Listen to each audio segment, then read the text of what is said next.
Every young man has to serve in the People's Army. They face the enemy in the west and their own people who want to cross the border. Ingo Bethke is a border guard. Basically, anyone who tries to cross the frontier is breaking the law. He is a criminal. He has to be resisted with every possible means. Of course, no one actually said we must shoot to kill, but if we did, they certainly approved. Ingo Bethke is himself a criminal because he wants to escape from East Germany.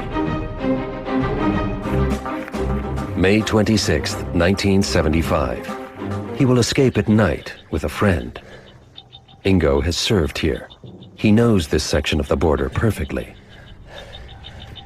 Of course, they would have fired. But you have to aim, too. A Kalashnikov isn't accurate, but it has 30 rounds. You get through that in a couple of seconds.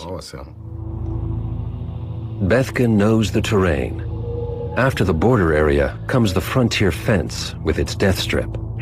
And then the Elbe River with its patrol boats. It's a formidable barrier. It was a sense of adventure. I wanted to see the country the Beatles came from. There must be something on the other side of the wall, but it was off limits. We just wanted to be able to go wherever we liked. He knows the guards could come back at any time.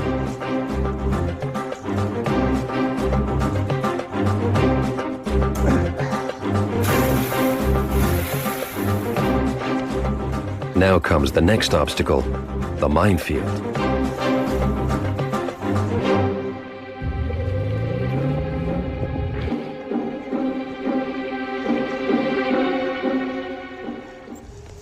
The only time I really got scared was in the minefield. I'd heard that if you stepped on a mine, part of your foot was blown off, maybe up to the ankle, but not the whole leg. We had a small paddle. If we slap that down and a mine explodes, we should be okay, but then we'll have to hurry. That was the only time I sweated a bit. Apart from that, it was nice and dark. Nobody saw us. Next task, blowing up their airbeds on the banks of the Elbe River.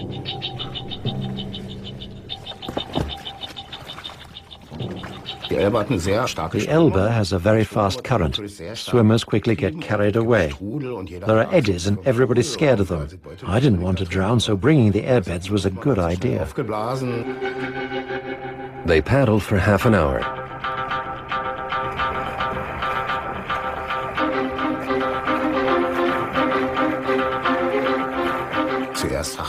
At first, we thought the other bank would never get any closer. It was dark. We paddled like madmen, and suddenly we'd made it. And there was a customs bus right in front of us. We said, "Hello?" And they said, "Where have you come from? Isn't it a bit cold for swimming?" And we said, "Yes, it is really, but we've just escaped from the GDR." They took us back to their guardhouse and gave us something hot to drink and eat. And we were lucky, because it all worked out. Most escapers are arrested and imprisoned, some killed. Ingo Bethke is one of the few who make it across the Elbe. The Bethke family.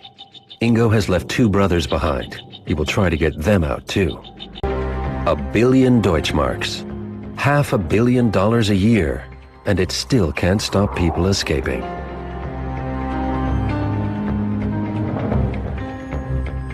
People with crazy ideas, like Holger Bethke.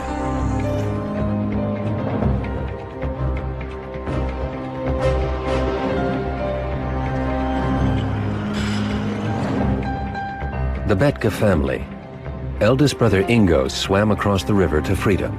8 years later, his youngest brother Holger wants to join him in the West.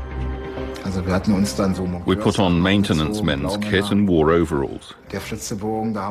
We attached a meter rule to the bow so it looked like a measuring rod, and we wound the steel cable round a big drum as though we had come to work in this building. If anyone saw us on the staircase on the way up to the attic, we could say, "We're working here."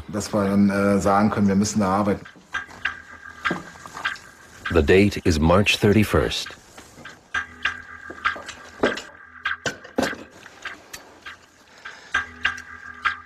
Okay. Holger will shoot, while his brother Ingo waits in the west to retrieve the arrow in the line.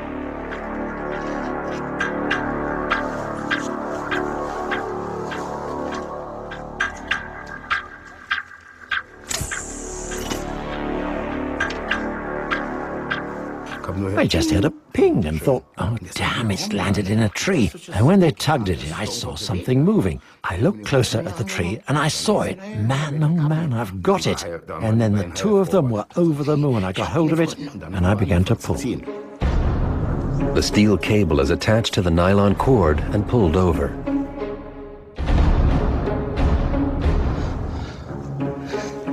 The idea was to tie it to the car and stretch it tight, because then we'd have more pulling power. The homemade pulley is attached.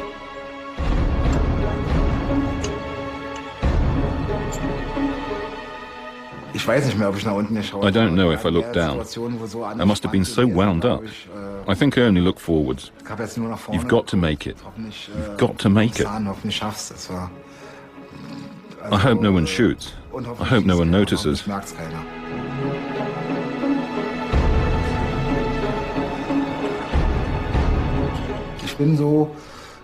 About 3 yards short of the building in West Berlin, I stopped.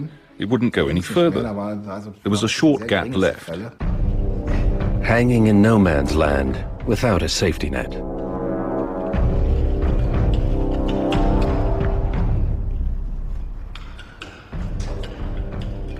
The border strip was incredibly brightly lit. They had arc lights every 10 to 15 meters, pointing downwards. So if you looked up from a watchtower, you saw a glaring white light, and beyond that you probably couldn't see anything at all. Of course, we hoped those bright border lights would help a bit, because we were above them, so they wouldn't see us right away. And then I saw my pal come rolling after me. We'd finally done it. We were in the west. They found a blind spot between two towers. Then the East Germans built a new tower to make sure it couldn't happen here again. So you could say that later my brother got his own watchtower. The Bethke family is at it again. The last of the three brothers is still in the east, Egbert.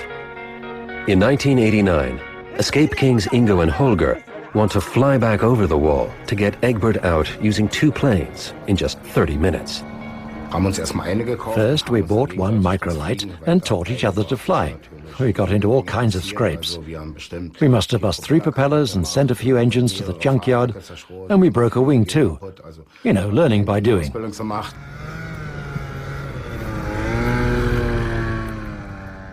Even if they carried on building the wall and made it even higher, there would always be people who wanted to cross. One plane will land in Treptow Park in East Berlin and pick up their brother Egbert, while the other patrols in the sky above. Their brother approves. I thought the idea was fantastic. Fly over the wall, land, and fly back. Seemed like a pretty good idea. I liked it. They've thought it all through. We stuck red stars under the wings and another one at the back. We hoped that would give us the advantage of surprise over the border guards. They know the border guards are not allowed to shoot at air targets without permission.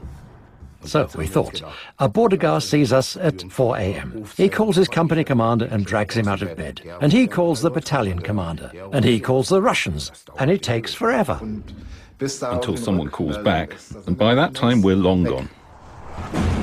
May 26, 1989, a West Berlin sports field. We drove the truck to the field. And at midnight, we started unloading the planes. We'd put them together and dismantled them so often that we were pretty good at it.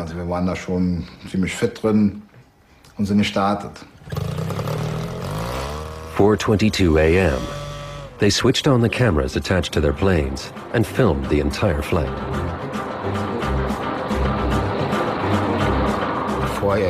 We were nervous, but as soon as we took off, it all fell away. It was stressful, though. I had to raise my visor because I couldn't see a thing. It was so dark. They switch on their radio to try to contact Egbert. Once we'd taken off, we started asking over the air, "Are you there?" Diddle, are you there? I had to watch out. I was in a bush near the path, and I couldn't see out because of all the leaves. Everything was covered. And if someone had come past by chance walking their dog and heard a voice in the bush and called the police, so I had to speak very quietly. Ingo, can you hear me? And suddenly I heard his crackly voice. Yes, I'm here, and we knew, thank God, he's there. Okay, copy, we're on the way. Yup, I'm okay too. Then they knew I was here, and I knew they were coming, but I didn't hear a thing from them until they were airborne. Of course we're on the way. I can see the wall in front of me. Over. Okay, I'll wait. The rendezvous is in East Berlin's Treptow Park. Then they see something big on their runway. We were surprised to see that there was a travelling circus in the park. It must have been set up at the weekend. The field was just about big enough to land in, with this little Russian travelling circus standing there.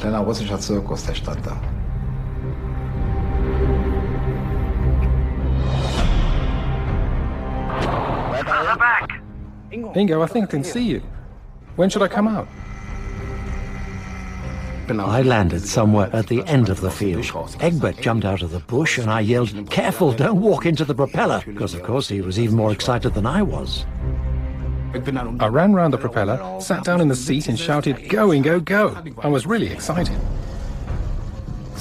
I said, cool it, we don't want you falling out. I said, "Come on, take off, go, go," because I was still scared that a cop car would come by. And they drive straight off the road into the park. And then I hit the gas and we took off again. The trees were coming closer and closer because we were twice as heavy, and I weighed 80 kilos then.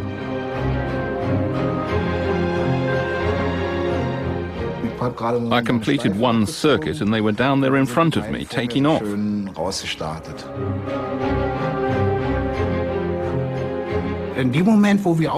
As we took off, I had to think about my friends, my parents, and I was a bit sad then. I was incredibly happy when we were a few feet above the ground, flying to freedom, but there was a sadness too, because at that time you had to assume that you'd never see them again. 3 brothers reunited in the sky over Berlin. I thought, now we've done it. Nothing can go wrong. Egg is on board. I wasn't scared we'd crash or someone would shoot at us. We saw the border guards beneath us and we saw them looking up. They were looking up at us as they were making their report. What could they do? We were Russians.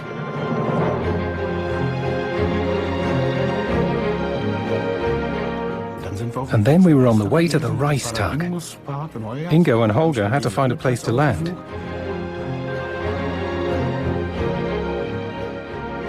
We made a perfect landing.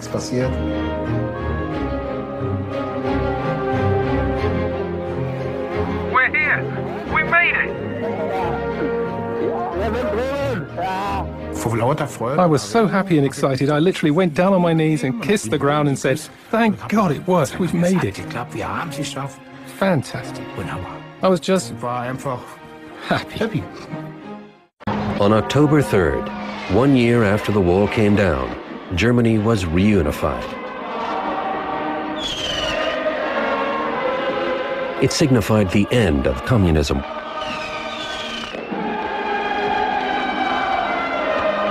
During the 28 years the wall existed, at least 40,000 people escaped across the border to the west. 75,000 more were prosecuted for trying. Over 1,300 died, including at least 136 in Berlin itself.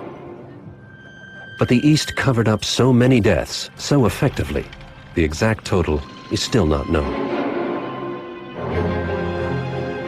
Today, the Berlin Wall, that symbol of the Iron Curtain, The front line in the Cold War has nearly disappeared.